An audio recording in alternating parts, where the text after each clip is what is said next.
A 92-year-old man went to his doctor for a full medical checkup.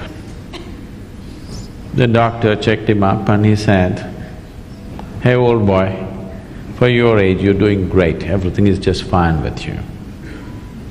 But the man asked, "But doctor, what about my sex life?" So the doctor asked, "Thinking about it or dreaming about it?"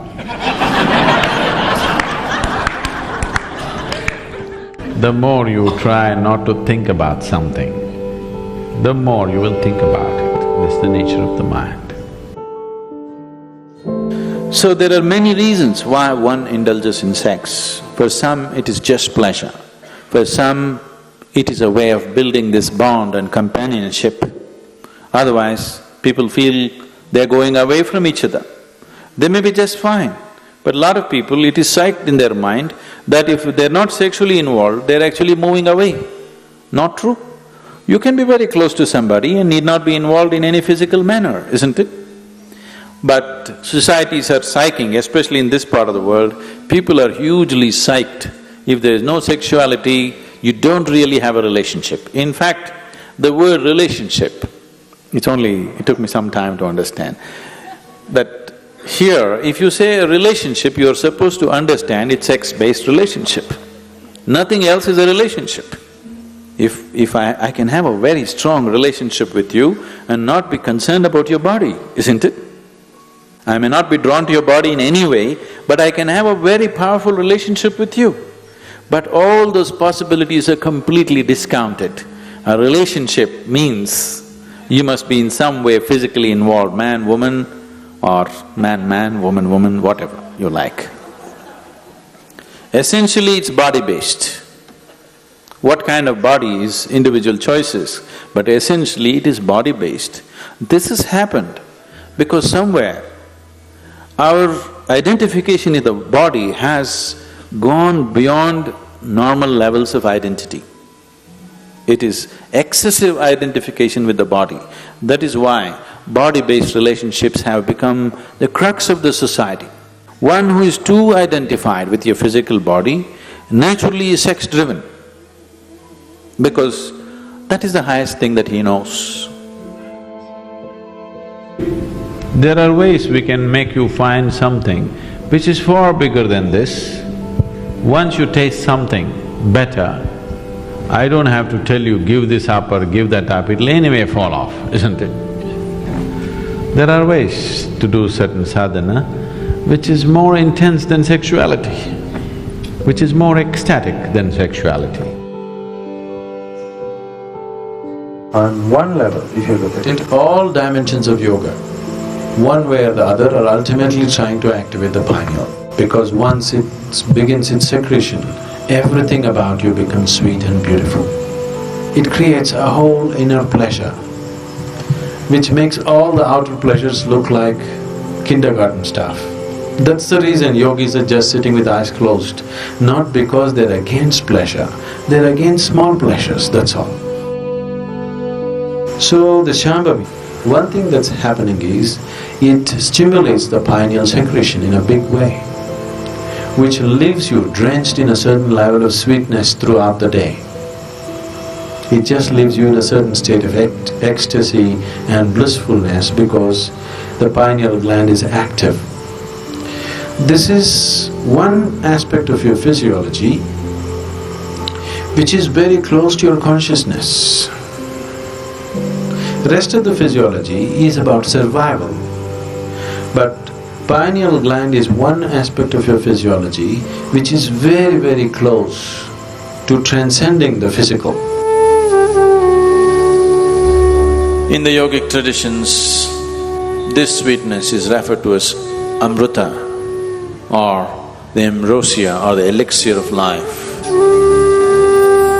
One drop, if it comes into the system, suddenly the whole system just cools down, the whole system is lubricated, functions at ease. The desperation in the system is gone.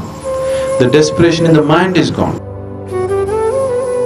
So, ambrosia means you found your own pleasure. If you're extremely joyful, within yourself. You found the Amrita within yourself.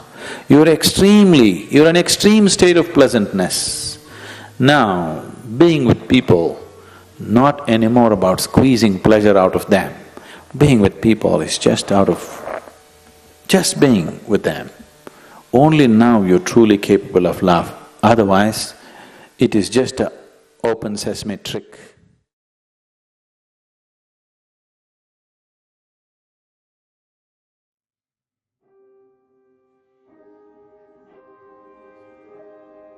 I have a question for you today. What is the goal of your life? If you ask this question to a teenager, he or she would say, I want to become a doctor, or I want to become an actor, or an engineer, or a writer. Their answer would depend on their interest in that particular field. If you ask this question to a doctor, he would probably say, I want to excel in my field. People in other professions would give the same answer as well. They all want to excel in their particular fields. Now, this brings us to another question. What would happen if you become a doctor? What would happen if you excel in your field? You would then become happy. This is what your answer would be. So, happiness is the common goal of every living being in the whole creation. We all want to be happy, right? Happiness is what we are all seeking in this world. Happiness is what we are all seeking in different professions, in different things, in people, in places, in situations. And popular culture tells us that happiness can be got only from having a lot of money. Happiness can be got only from name and fame. Happiness can be got only from power and prestige. This is what popular culture tells us, right?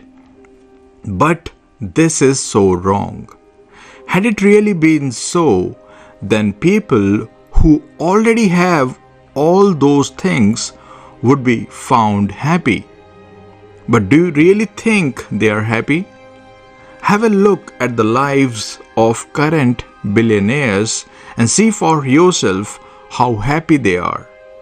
Have a look at the lives of all famous and powerful people and see for yourself how joyful they are.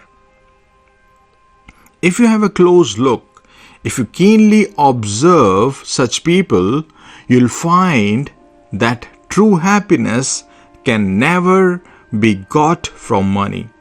True happiness can never be got from power, from name and fame. Now here I want to clarify the word true happiness.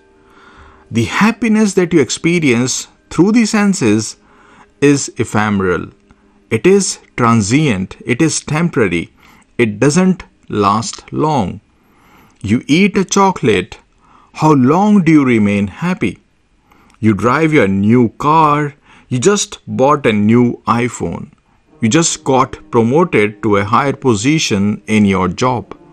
Tell me, how long do these things keep you happy?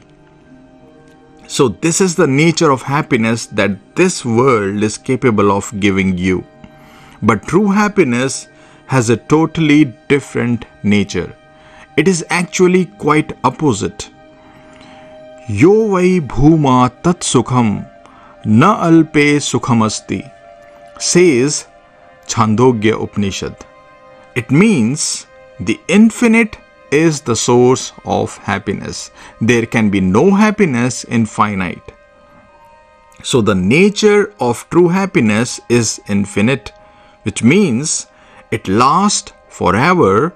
There is no end to it. It is limitless, the shoreless ocean. And it goes on increasing. It goes on increasing indefinitely. This is what is the nature of true happiness. So I was saying that true happiness cannot be got from money, power, name and fame. It is quite commonsensical. These are finite things, and how can the finite give the infinite joy? How can the finite give the infinite happiness?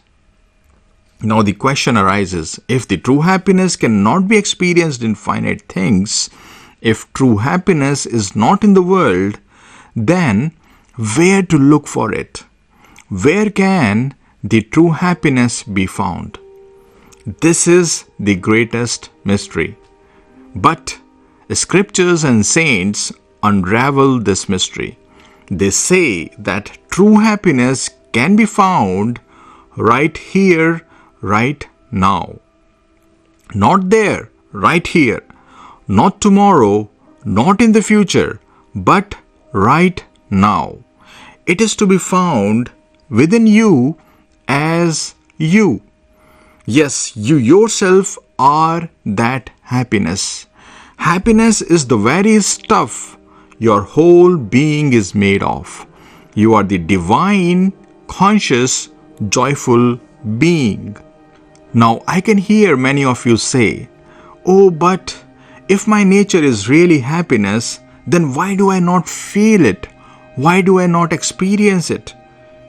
You don't feel it because you are strongly identified with body. You don't experience it because you are strongly identified with thoughts and emotions. Identification with body, identification with thoughts and emotions means you take yourself to be this body-mind complex. Isn't that so? If I ask you, who are you? You will start giving details about this body-mind complex, which means whatever you will say will pertain either to the body or to the mind. If you say, "I am Sam," whose name is it? Tell me. The body has this name. People recognize this body by this name. If you say, "I am a writer," now this pertains to the content that your mind has. Who are you really without this body-mind complex? Tell me. That is what your real nature is. That is where the true happiness lies. So try to lessen this identification with this body-mind complex through your spiritual practices. The more you do so, the closer you will come to your real self. And when you come closer to your real self, you will then experience the true happiness. And the moment you get rid of this identification with body-mind complex completely, that very moment you will become truly happy. You will then attain to eternal happiness. Happiness which knows no end. Happiness which abides forever.